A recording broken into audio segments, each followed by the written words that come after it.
এই জাতির বুক জুড়ে রক্তের যে দাগ, এই জমিনের মাটিতে যে কান্নার ছাপ, তার দায় আওয়ামী লীগের ওপরই বর্তায়।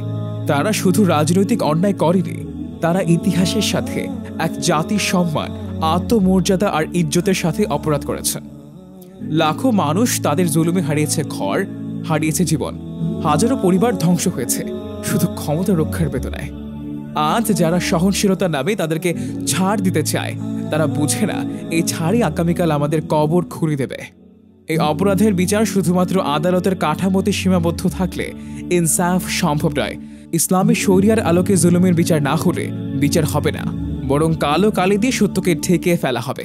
তবুও যতদিন শরিয়া ভিত্তিক ইনসাফ ফিরিয়ে আনতে না পারি, অন্তত দুটো কাজ এখন জরুরি হয়ে দাঁড়িয়েছে: আন্তর্জাতিক অপরাধ ট্রাইব্যুনালে দলীয়ভাবে আওয়ামী লীগের বিচার, সংবিধানে সংশোধনী এনে এমন রাজনৈতিক দল নিষিদ্ধ করা যারা গণহত্যা ও রাষ্ট্রীয় সন্ত্রাসে জড়িত। ইতিহাস থেমে থাকবে না, ইনসাফের ফরমান একদিন জারি হবেই।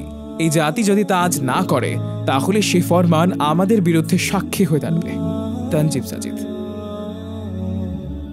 আসসালামু আলাইকুম রহমতুল্লাহি ওয়া বারাকাতুহু।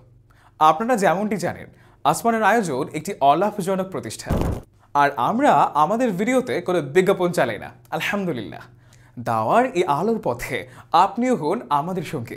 সাবস্ক্রাইব করুন আসমানের আয়োজনের ইউটিউব এবং মাহফিল চ্যানেলে, আর ছড়িয়ে দিন আল্লাহ সুবহানাহু ওয়া তাআলার আয়োজন, আসমানের আয়োজন, দুনিয়ার আবেশে আসমানের আয়োজনে।